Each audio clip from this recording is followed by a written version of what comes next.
Hey doing, folks? This is Joe with Joe's Talking. This is episode 20 on December 20th, coming to you from Southern California. Still cold out here. It's probably real cold on the East Coast, but here it's nice and chill until it rains. So, anyways, folks, if you like what you're listening to, go ahead and hit the bell so you can get notifications anytime I go live or come up with episode 21. And if you like what you're hearing, like it, subscribe to it, and leave a comment. I like comments. Tell me how I'm doing or how I'm not doing. It's very important. I like people who ask questions too. What I want to talk about today is the Donald Trump ruling from Colorado Supreme Court yesterday, I believe.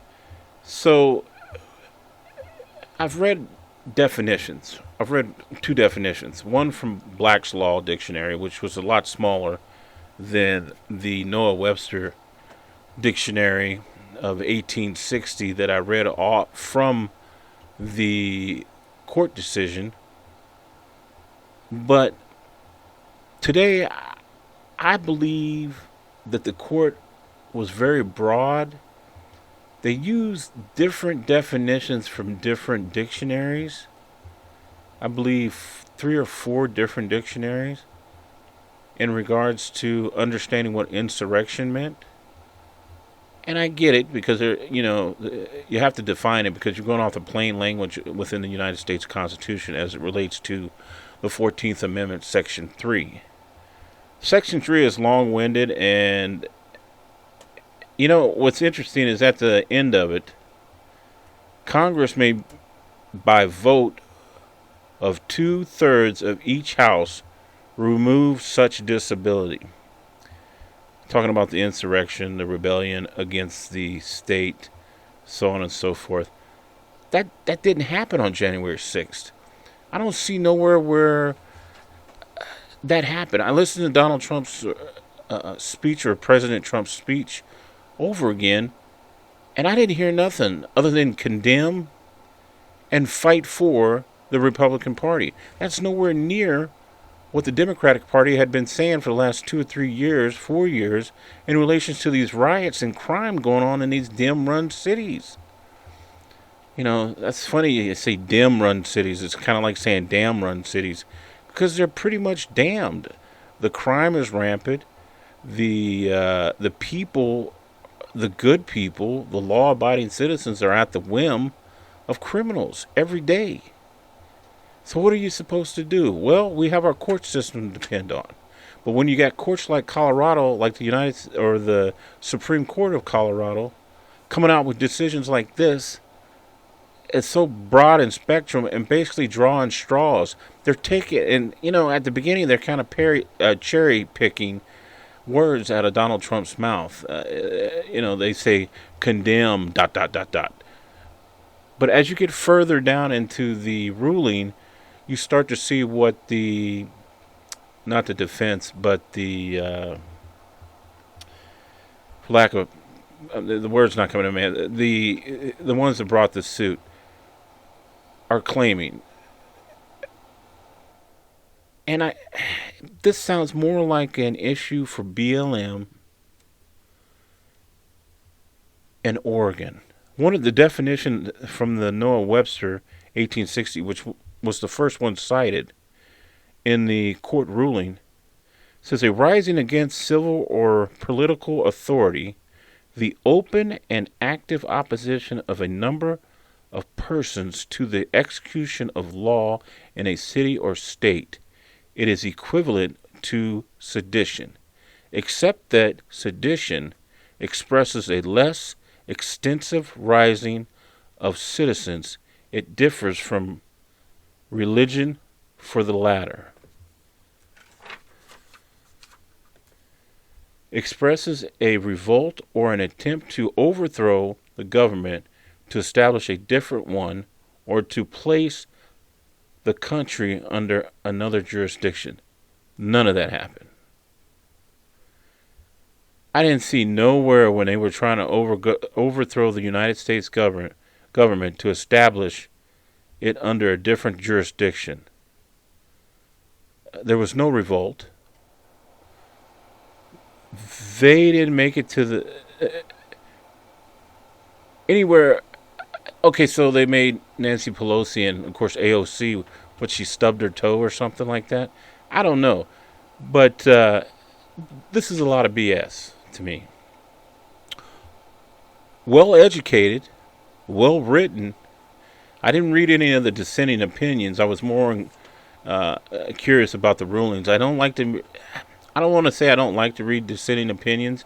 I just don't. Their opinions is not what I was looking for. I was more looking for the rule of law, how it was applied, and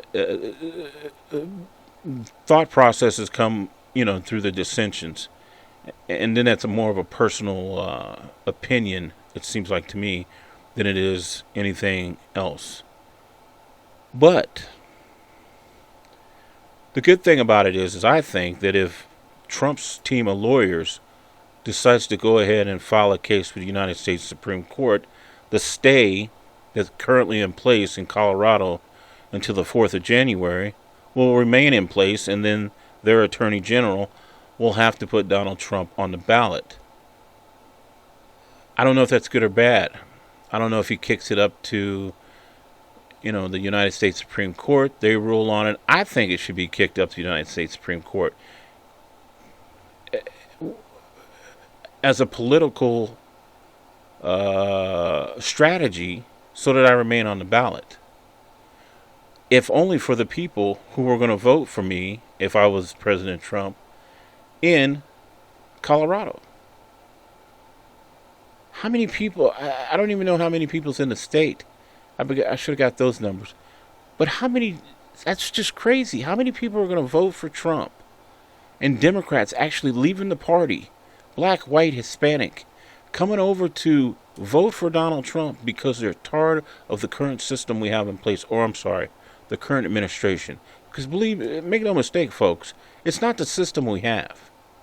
We were given a blueprint, the best blueprint that has ever been written in the world. It's called the Constitution of the United States. If we follow that, that's our system. But we can't draw broadening. We can't be broad in our decisions just for the sake of a political ploy of keeping a GOP candidate or a Republican candidate off the Colorado primary ballot. That's just silly. That doesn't make any sense. And now you got Vivek Ramaswamy, who says he pulled out from Colorado primary. I don't think that's good either. That's the equivalent to me of holding a pistol to someone's head and making them do something else just because you don't want them there. It's ridiculous. Makes no sense. But my question is are they going to apply these? Let's say this stays, or this, let's say Trump doesn't get on the Colorado ballot. He says, screw it, I don't need Colorado that much. Keep on, keep moving. Okay, Vivek's out of there, okay. Or Vivek, I'm sorry. He's out of there. So what leaves us? Nikki Haley, Chris Christie, and DeSantis. And everybody's pumped up about Nikki Haley. Poor one while she's in the UN as an ambassador. $8 billion richer, or billions of dollars richer, when she gets out of that particular job. That's ridiculous. Chris Christie is a bully. That's the bottom line. He's a bully. He's a thug. I don't care what anybody says. He's an Italian bully thug. That's how you should think about him. DeSantis, excellent what he's done. He's done a great job down there, down there in Florida. I think he's a strong candidate, but I don't see him until after Trump. He literally, DeSantis himself, can do the 8 years. But I believe we need Trump to set some parameters, close the border, and move things forward. Now, am I saying Trump's perfect? No. If I had my ruthers, I would rather have Vivek. honestly. But he doesn't beat Donald Trump. He's a good supporter of Donald Trump, I'll tell you that much, because loyalty is everything, especially when you're in politics, when you're in business, just in life in general. Loyalty is a big, big part of your character, integrity, and shows who you are, right? So I got off on that tangent, but here's the thing. If this stands, right, this ruling, will they apply any of this new legal precedent to BLM and Antifa? To any of the rioters that, California, Philadelphia, New York? Will any of this be applied to Chicago with all the killings? How about at the border? They're illegal. Will any of this be applied? Will any of this be applied to any of that? I don't think so.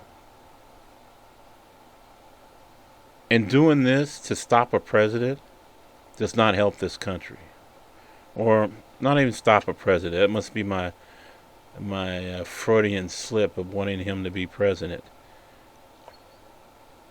We should be able to vote for whom we want to vote for, no matter what. Because I guarantee you, folks, all these little BS lawsuits, just like the whole Russia scandal, it's going to come up at the end as being nothing. Butt kiss, nothing.